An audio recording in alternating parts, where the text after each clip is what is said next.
Gloria a Dios. Estamos en la casa del Señor, en Generación Escogida, Humacao. La iglesia Ejército. Ese es el apodo que le tenemos a nuestra iglesia. La iglesia Ejército, igual que el libro. ¿Por qué? Pues porque somos un ejército. Somos guerreros, guerreras. Somos gente de pacto. Gente que no vive una religión, sino que estamos aprendiendo a vivir el reino de Dios. Y el tema que hemos estado tratando en estas semanas es formado a la imagen de Jesús. Y ese es el tema que continuamos hoy, formado a la imagen de Jesús. Fíjense que Jesús no formó una religión. De hecho, Jesús no le dijo a la gente: llámense cristianos. Ellos decidieron llamarse cristianos porque el nombre Cristo, que significa el ungido, Christos en griego, el ungido, pues ese nombre ellos lo tomaron y dijeron: pues vamos a llamarlos cristianos por causa de Cristo. De hecho, ese no es su nombre es Jesús. Diga conmigo: Jesús. Jesús. Su nombre es Jesús, el nombre que le pusieron su padre y madre, José y María, Jesús. Entonces, él se crió en una aldea que se llamaba Nazaret. Diga conmigo: Nazaret. Nazaret. Y esa aldea de Nazaret, pues entonces la gente le llamaban Jesús de Nazaret. ¿Ve? Es como si a mí me llamaran Joel de Caguas o Joel de Caguas Norte. Pues a él le decían Jesús de Nazaret, del lugar donde él se crió. Luego, pues cuando él resucitó, ¿verdad? Y durante su ministerio, que Juan el Bautista lo ungió y, ¿verdad? Y lo comisionó, aunque él siempre había sido comisionado por el Padre, pero física y humanamente, pues alguien tenía que reconocerlo, y ese fue Juan el Bautista. De todos los profetas, el mayor de todos, y no hizo grandes milagros ni nada, pero fue el mayor de todos. ¿Por qué? Porque pudo identificar al Mesías, pudo identificar al Salvador. ¿Usted sabe cuántas personas Jesús le pasó por el lado y no lo identificaron? Los mismos fariseos, los mismos escribas, los saduceos, los mismos principales de la sinagoga, los mismos gobernantes de Roma y de todas esas provincias de aquellos tiempos no pudieron identificar que el que estaba caminando por allí era Jesús, el Salvador. Amén. En hebreo sería Yahshua HaMashiach. Jesús el Mesías. Y en griego es Christos. Entonces, ese maestro que viene a la tierra con la única tarea, la mayor tarea, de entregar su vida por la humanidad, que él mismo junto al Padre, que son uno en esencia, diseñaron desde antes del tiempo de los siglos, diseñaron una humanidad. O sea, el ser humano aparece aquí sin preguntarle a nadie. ¿Usted pidió permiso para existir? ¿Quién de ustedes pidió permiso para existir? Nadie. Dios te trajo y Dios te dio una identidad personal y Dios te hizo único y valioso. Diga conmigo: valioso. Y valiosa a las mujeres. Te hizo un especial tesoro. La Biblia dice que él hizo tesoros en vasos de barro. O sea, la corona de la creación fue el ser humano. Incluso él utilizó aliento de él mismo. Por eso es que la palabra dice que somos criados a imagen y semejanza de Dios, porque él cogió de su aliento. Primero formó barro, diga conmigo barro. Formó barro de la tierra, como si estuviera jugando, como si fuera un artesano, un poco de barro. Usted sabe que el artesano y el alfarero que trabajan sobre las ruedas, hizo barro. Y ese barro lo sopló con su propia esencia, con su propia vida, porque Dios es vida. Diga conmigo vida. Dios es vida. Dios es amor. Dios es luz. Dios es el camino, la verdad y la vida. Y Él sopló de su propia existencia eterna sobre un ser humano inmerecedor. Sopló. El soplo de Dios, el aliento de Dios, el Rúa. Rúa es espíritu en hebreo. El Rúa lo sopló y se constituyó un ser vivo. Dios sabía que yo me iba a llamar Joel. Dios sabía que este se iba a llamar César. Dios sabía que aquella se iba a llamar Sacha. Dios sabía todo eso. Pero Dios, utilizando la inteligencia de tus padres, te pusieron un nombre, pero ese nombre que tus padres te pusieron no salió de tus padres, sino de Dios. ¿Escuchó eso?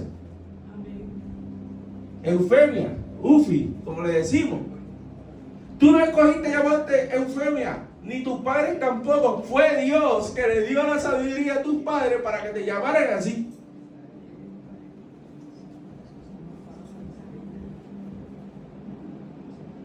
¿Usted escuchó eso? No escogí yo poner esa Cherry y lloré. Dios me dio la sabiduría a nosotros para que le pusiéramos esos nombres, pero esos nombres que los había escogido era Dios.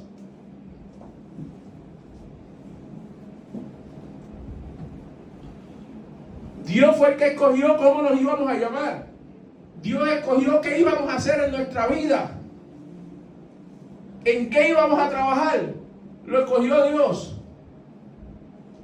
Nosotros creemos y hacemos planes. La Biblia dice el hombre propone, pero Dios dispone. Nosotros creemos que hacemos planes y cosas así. Si yo le digo la vida mía, hay gente que a lo mejor me admiran y dicen, este hombre fue pastor, fue profesor, trabajó como contratista en la corrupción. En la construcción. La corrupción son otros por allá que no vamos a mencionar. Trabajó como contratista en la construcción.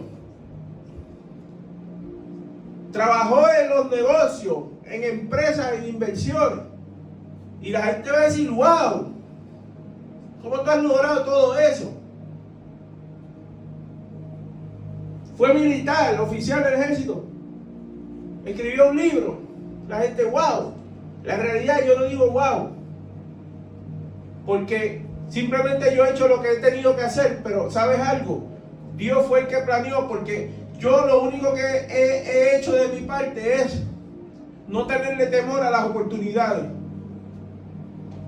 No tenerle miedo a las oportunidades. Es lo único que yo he hecho. No tenerle miedo al riesgo y no tenerle miedo a las oportunidades. Pero yo ni siquiera escogí ser militar. Ser militar surgió, en un momento de mi vida surgió eso.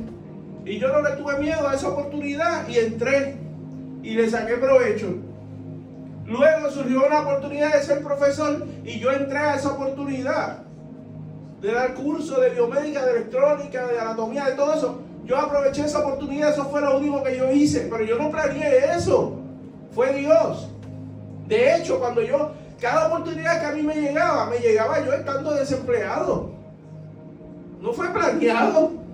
A lo mejor alguno de mis hermanos posiblemente pudo planear, yo voy a hacer esto, y estudió por eso y lo planificó y todo, pero yo fui uno que en palabras de muchos, yo andaba dando bandazos en la vida. Y le voy a decir algo, puede ser cierto.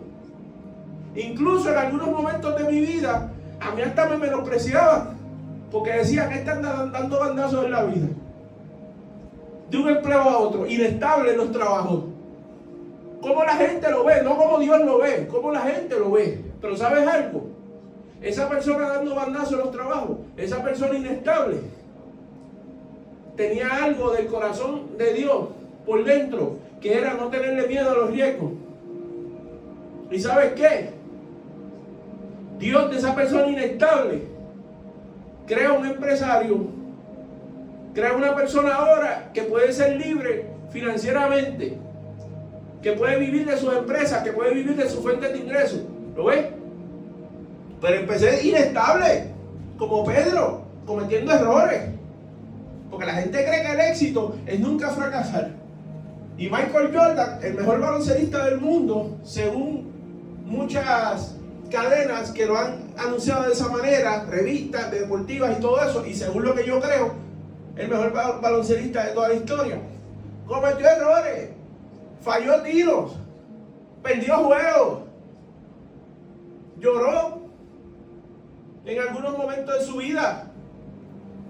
Pero él decía que cada fracaso fue lo que lo convirtió en el campeón de campeones. ¿Y qué entonces podemos decir de ser formado a la imagen de Jesús? Es no tenerle miedo a los riesgos. Si yo le tuviera miedo a los riesgos, no sería pastor. Porque tú plantar una iglesia aquí en Humacao y creerle a Dios que Él la va a llenar de personas, hay que tener pantalones, como decimos en puertorriqueño. Hay que tener fe. El enemigo te va a atacar porque él no quiere que se funda en iglesia. Pero yo le fui perdiendo miedo cada vez que daba bandazo, cada vez que perdí un trabajo y otro, o cada vez que a los trabajos a veces se forman complot, se forman bochinche, como decimos, se forman revoluciones en los mismos trabajos y uno termina saliéndose. Y muchas veces la gente le echa la culpa a uno y dice, este es inestable y todo, pero no sabe lo que uno vivió en ese trabajo. No lo sabe. Entonces, yo terminé perdiéndole el miedo al riesgo. Terminé perdiéndole el miedo.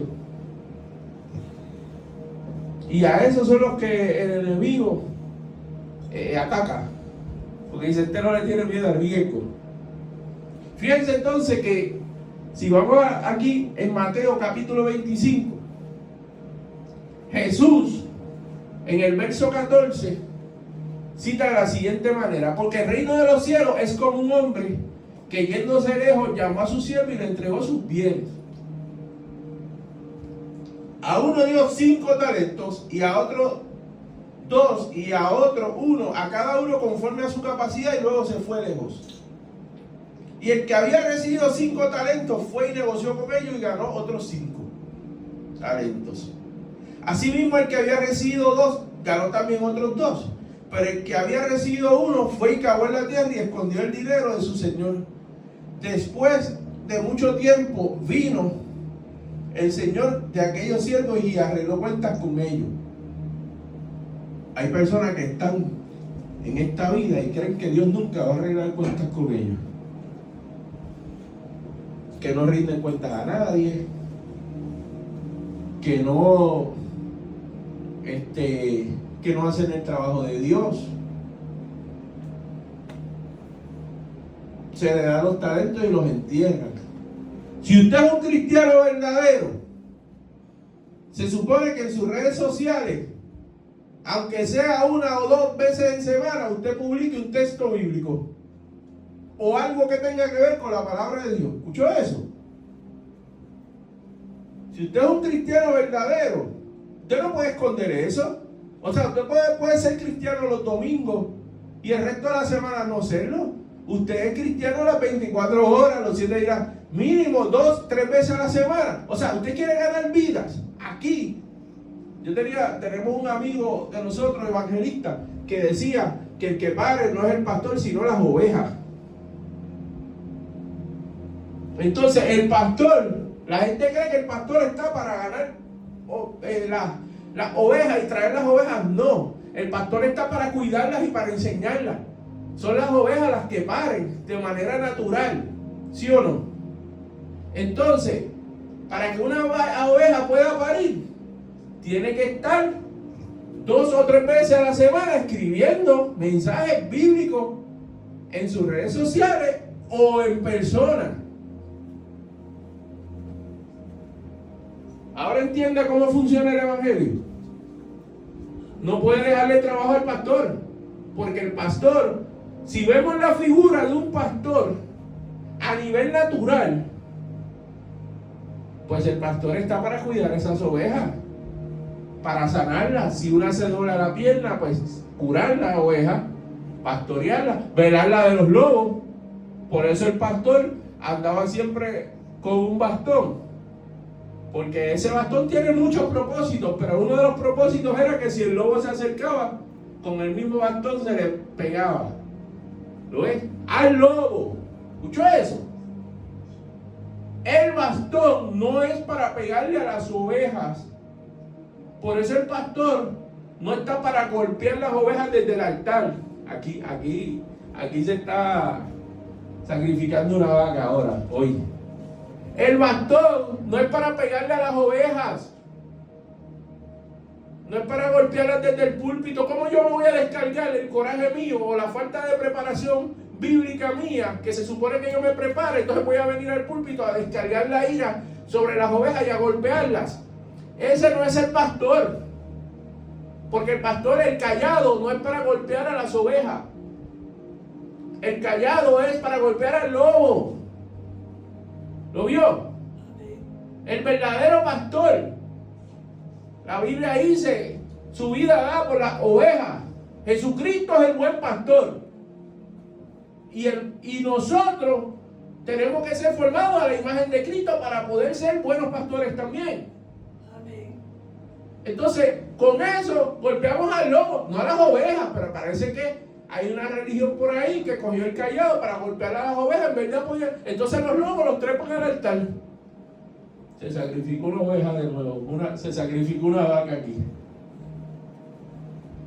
Una vaca sagrada.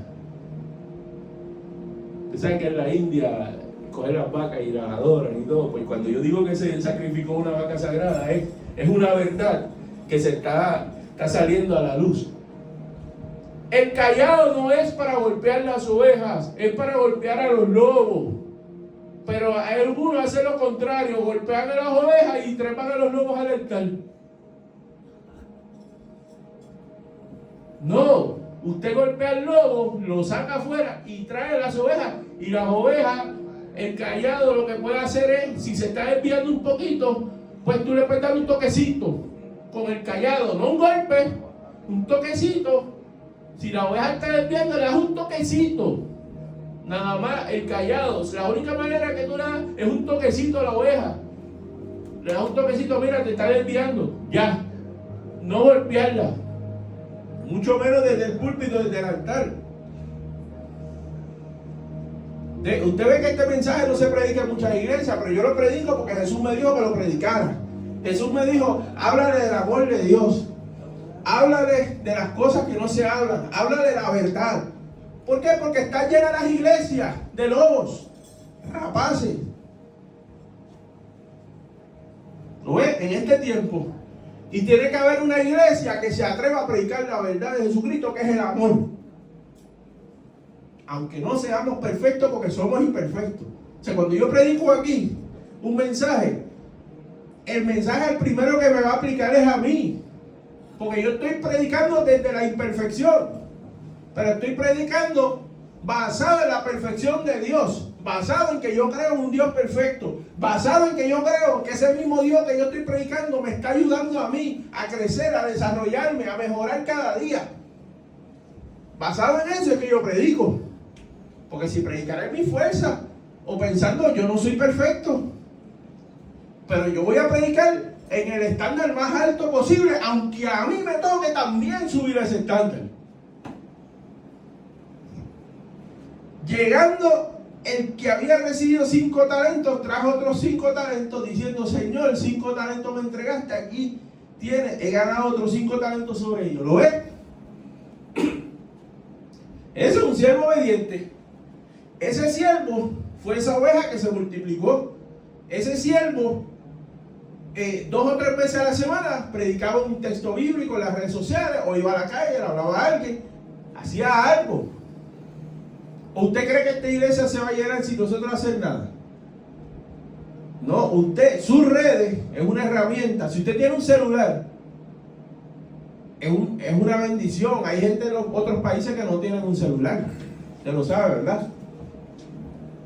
Hay gente en los países, otros países que no tienen un celular. ¿Usted tiene un celular?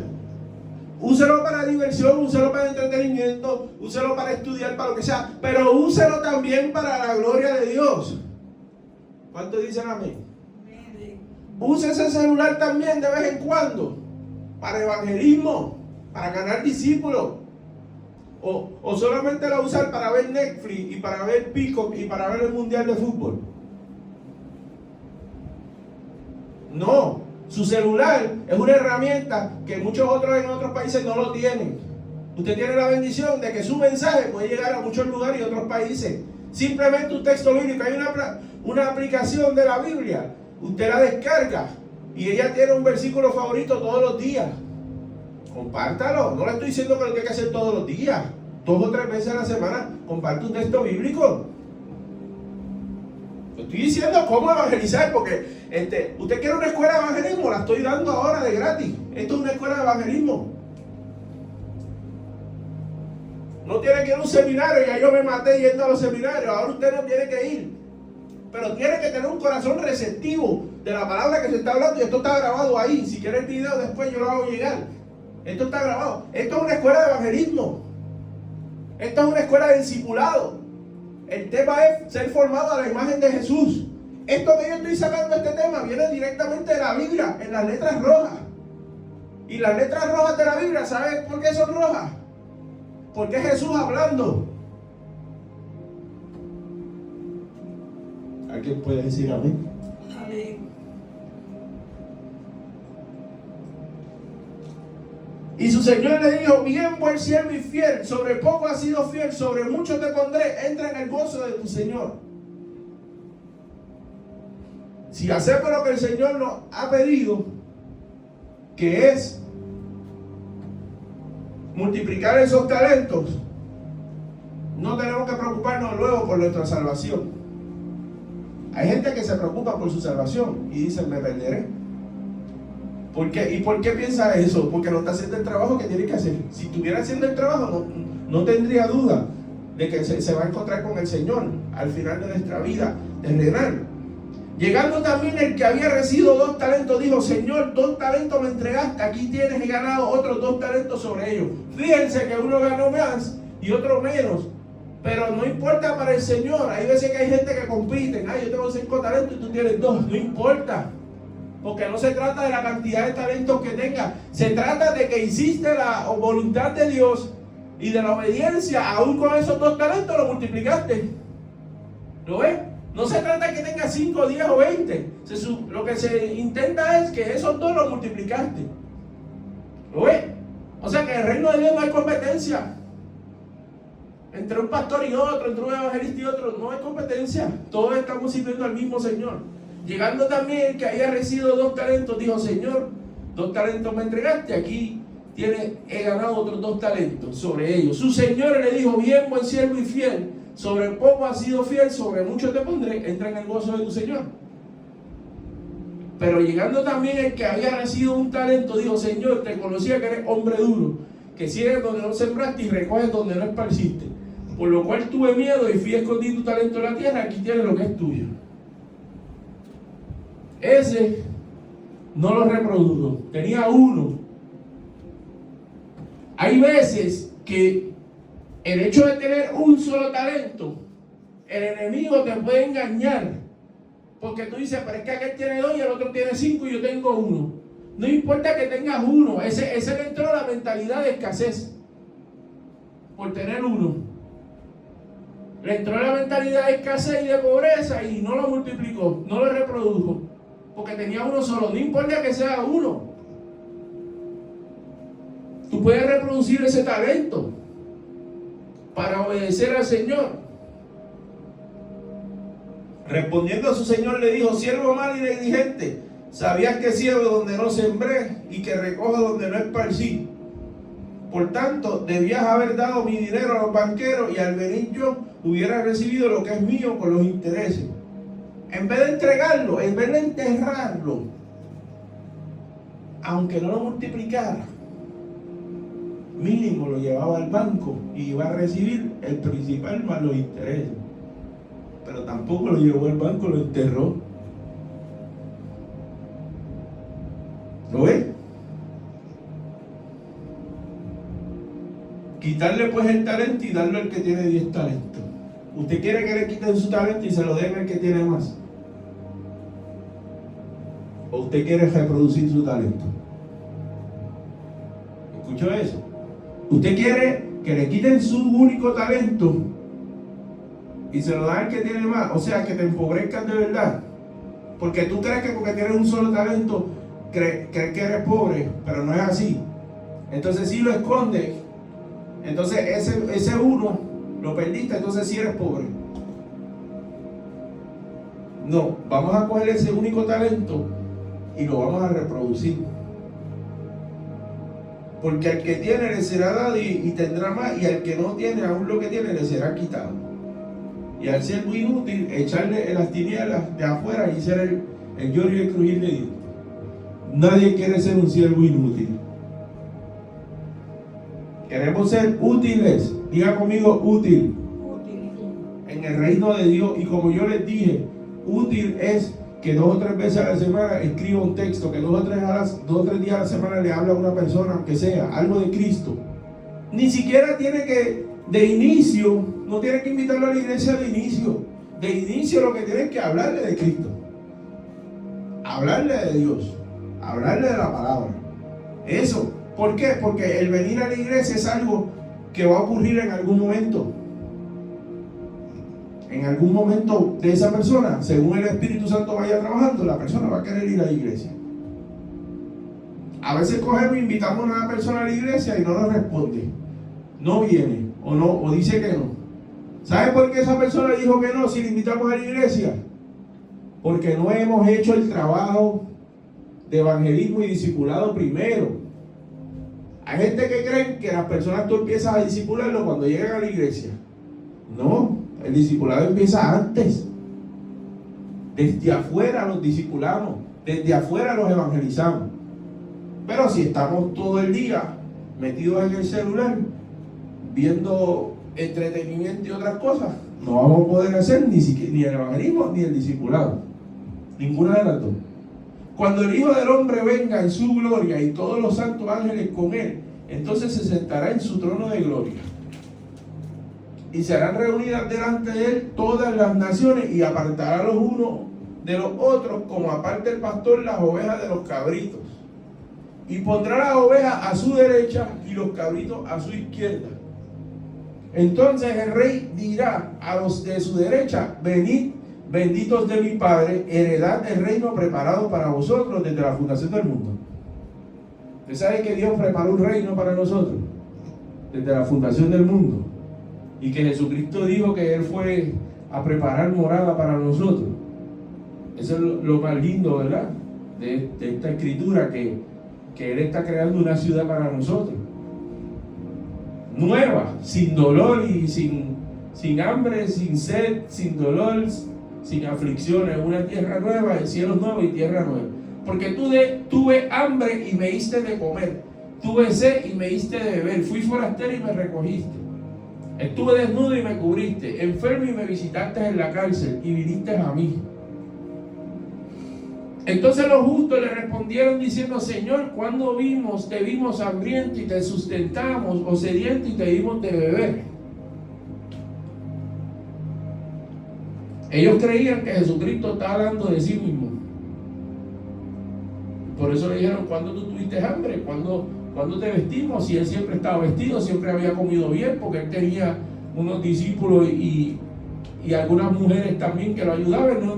Jesucristo no tuvo necesidad de nada.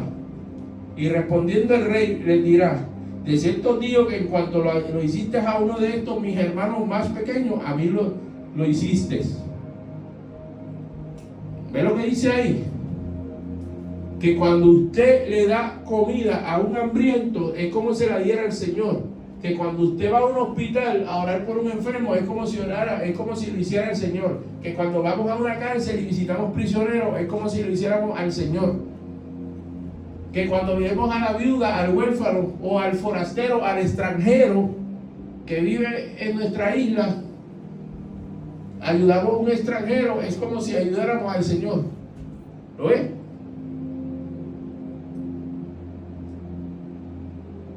Dice: entonces dirá a los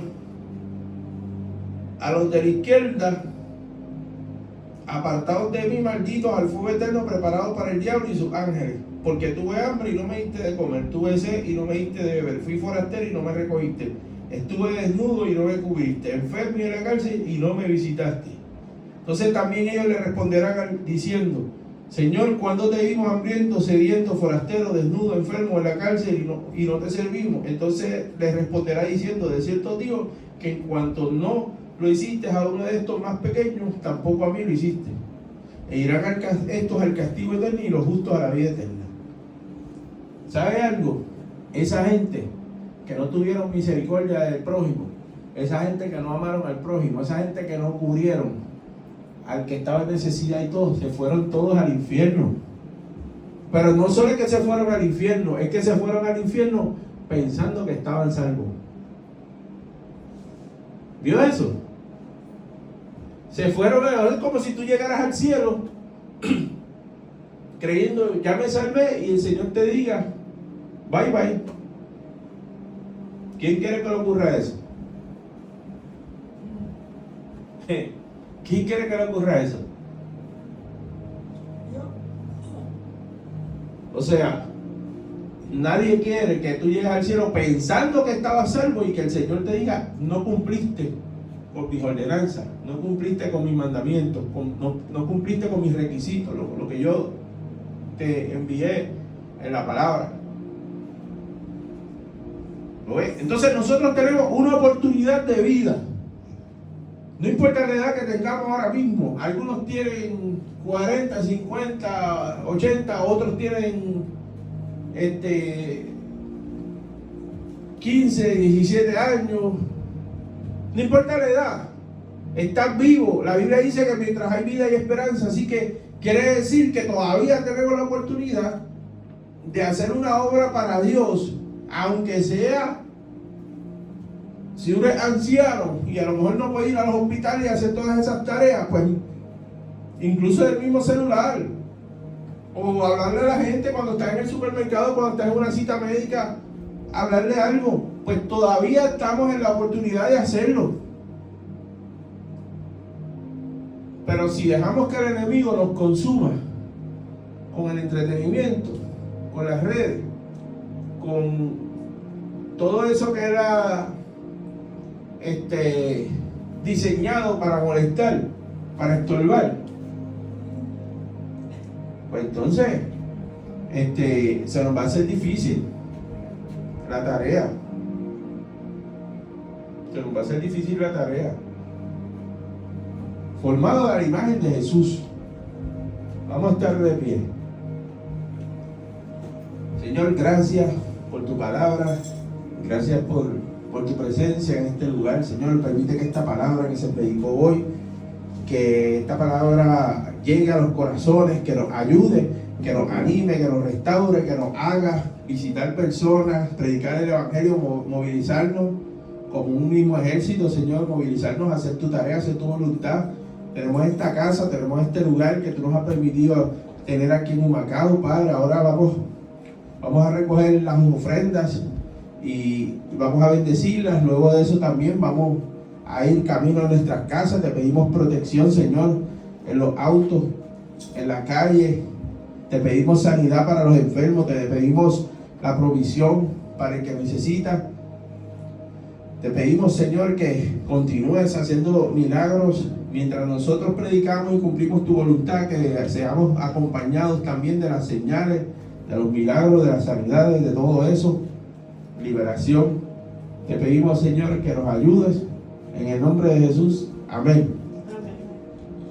La ofrenda.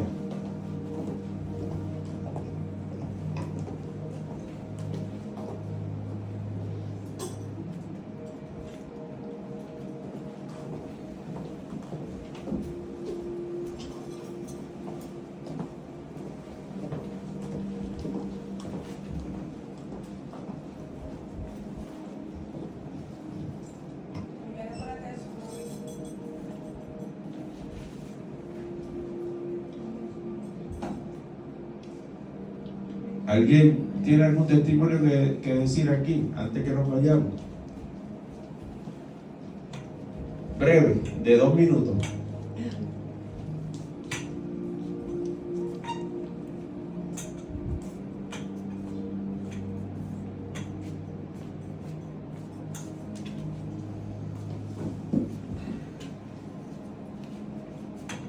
Fruta.